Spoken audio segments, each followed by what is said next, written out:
Hello, hello, fifth grade civics students. It's Mrs. SJ here. Wow, look at all of these kiddos who are already here in the chat. I am so glad to see you, Adrian and Ava and Juna and Quincy and Dermot and Declan. Wow, amazing. So here we are. This is, I think, our third or fourth week of learning civics in our core multiple subject areas, right? We are bringing together our knowledge of voting rights history with our understanding of the election that's happening right now. We are also going to really make meaning of what's happening by taking notes, possibly doing a whole class election, maybe even a fifth grade election in our near future, because what better way to practice our citizenship than by embarking on tasks that citizens out in the world do. Absolutely, there are ways in which we are bringing democracy into the classroom. And oftentimes when people think, well, what's the purpose of going to school? Well, one of the reasons that we go to school is to learn how to be a citizen and to learn about democracy, okay? So with that, we're going to do some review because we've been covering a whole breadth of different areas within civics. So before we really dive into taking notes, I'd like for you to follow along.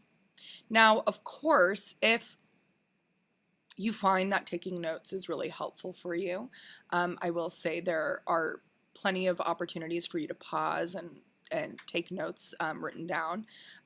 However, if you have been taking pretty detailed notes, you will be able to go back in your notebook and find some of the same content that we've discussed in the past that we're going to be going through today. So let's move forward. We are coming back to our core civics lesson. And today, as it relates to voting rights, we're really going to start focusing our, what our inquiry is when we're thinking of democracy, when we're thinking of voting rights history, when we're thinking of civics and citizenship. Well, say this question with me. Why might citizens strive for equal participation in a democracy? Now, this is a really big question. I'm going to say this one more time. Read it with me. This I'd like for you to write down, actually. Why might citizens strive for equal participation in a democracy? Well, here we're focused on citizens. And what are they striving for? What do they want? Well, equal participation. What does equal participation mean? So these are some other questions that are coming up. And by the end of our lesson today, we are in hopes going to be able to answer this by making a claim of why citizens want equal participation in their democracy. I'm sure many of you might even think of a few examples now, and if you do, go ahead and put them in the chat so that we can discuss them here in this lesson. Now, the teaching point is I can identify why citizens participate in democracy, right? This teaching point is really connected to the focus question. And I will say that there's more than one answer for this. Citizens have their own reasons for participating or even not participating in democracy. And so really, when I think of today and looking at numbers of citizens who are not voting, I have to ask myself, well, why might they not want to vote? And thinking of moments in history when certain groups of people didn't have the right to vote and why people are making choices to vote today or to not vote today. So let's keep these two really important pieces in mind, our teaching point and our focus question. And our expectations, as usual, is to follow along. I will do my best to be very clear in what you need to have written down, in which case the first thing that you have written down is the focus question. Ask questions as it comes up to you, if you're able to, in the live chat. If you're not able to type in the live chat, write them down in your notes. That's going to be something really phenomenal to bring up in a whole group setting when we're discussing this, okay? So let's move along. We're going to do some review. These are going to look familiar to you. You are just, repeating after me, remembering these things. If you find these notes in your, written further in your notebook, go and find them. And if something comes up that you missed, you can add to it, highlight, circle. We know that there are 3 branches of government as outlined in the Constitution. Some of you might remember when the Declaration of Independence was signed, 1776. But the Constitution did not go into effect until 1787. Woo! So over 10 years later, did the Constitution go into effect, outlining that our government should have 3 branches of power so that not one group of people had all the power. So we have our legislative branch, our executive branch, and our judicial branch. Let's say it together. Legislative, executive, judicial. Legislative, remember, is made up of the Senate and the House. Okay? The House of Representatives are allotted to states based off of their population. The Senate is allotted senators on a very equal basis. So California has the same amount of senators as the Carolinas, as North Carolina. California, even though we have the 5th largest economy in the world, we still only get 2 senators, and Idaho gets 2 senators, right? So it doesn't matter. Any state gets the same amount of senators. This is why there are less senators and more House of Representatives. I like to think that the House of Representatives truly is representative of its population, or at least attempts to be. And this is why voting, not just for presidents, but voting for our House of Representatives and voting for senators is so crucial, because if, this is one whole branch of our government, if, we're electing people who don't represent our values, then the legislative branch is going to either pass laws that aren't going to benefit us, or are going to pass laws that are going to benefit us, and can help, with passing more laws or not passing certain laws, depending on what they are.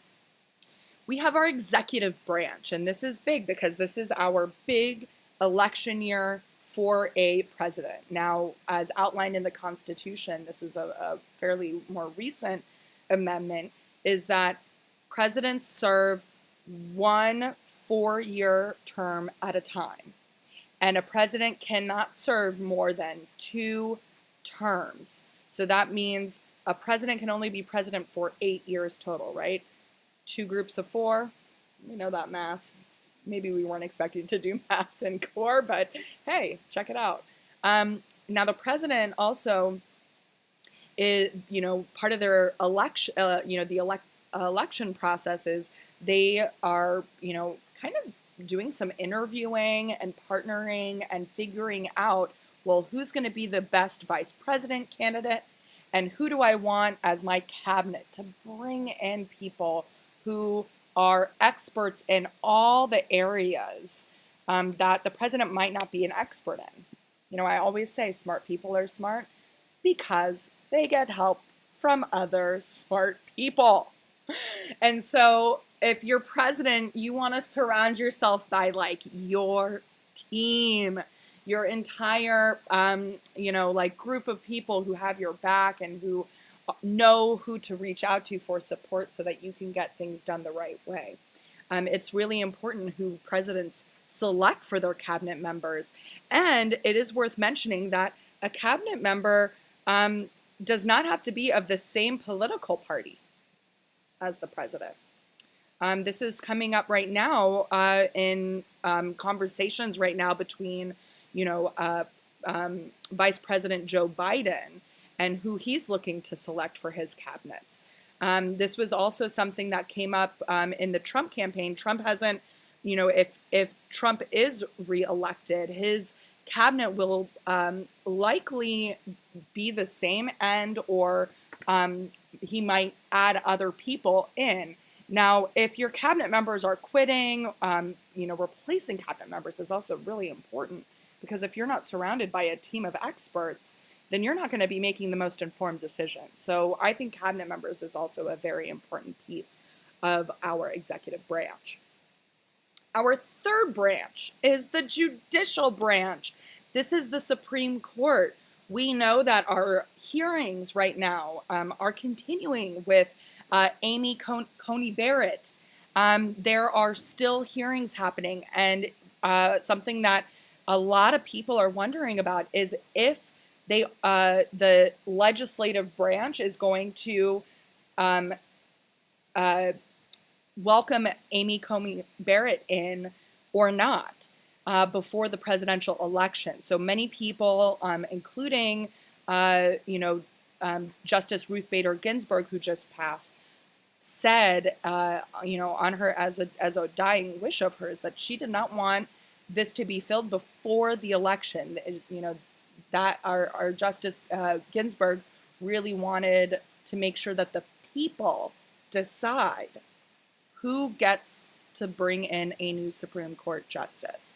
And so whether that is Trump or whether it's Biden, there are reasons for and against having that position filled before the election. And we can go into that at another time, but this is a good way for you to think, why are there some people who want to fill this before the election?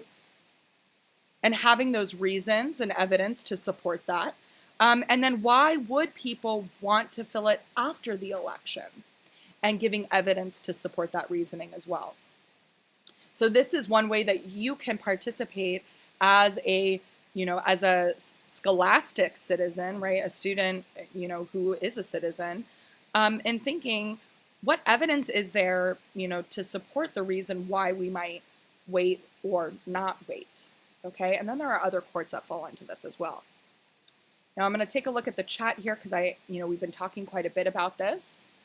Yep, there are no exit tickets yet, so just be patient and know that you're only taking notes right now. You will get the exit ticket at the end of the lesson today.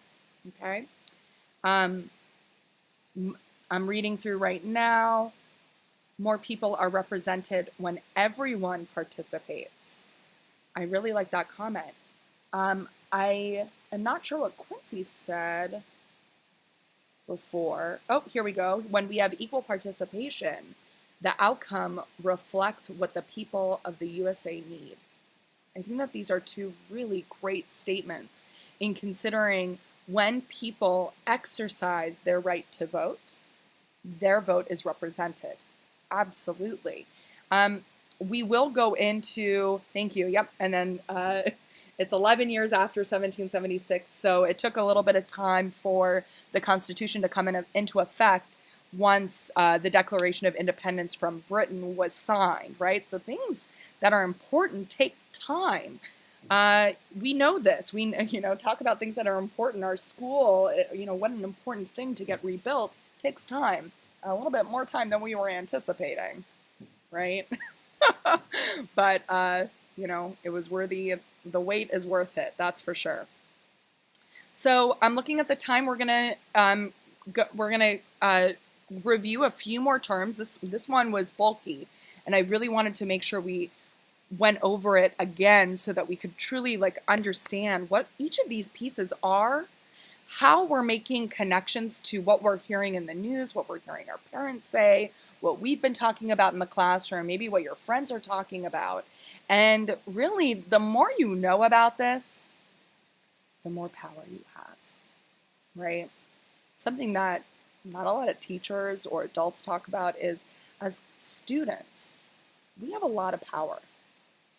When we ask questions, when we learn about our systems of government, then we have a really solid understanding of the country that we're living in. And we're able to make really wise choices and decisions based off of evidence and not necessarily based off of emotion. Absolutely, emotion plays a huge role in government choices and choices that, we make on a daily basis.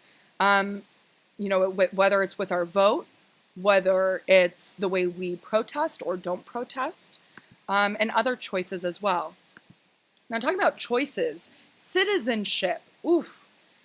Citizenship is a participatory member of a political community, right? So you are a citizen of room 221. You participate in different ways in our classroom. Classrooms absolutely are political. Oftentimes people say, well, I'm not a political person.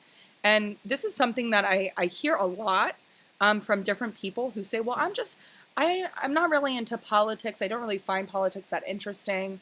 And I always find that really, I've said this before, I always find that claim interesting, because the way I understand citizenship and being a human that lives in America, being involved in politics is automatic, because you are making choices every day. And a choice that you make, whether it's a choice not to vote, or a choice to vote, or a choice to apply for citizenship, if you moved here from a different country, or any other types of rights that you might have, like getting a driver's license, right? All of these require choices that you make on an individual level. And oftentimes, this is how we bring together this concept of voting and democracy. So let's move forward. We define democracy as a system of government by the whole population of people. When we talk about our democracy for voting, that means one person equals one vote. One person equals one vote.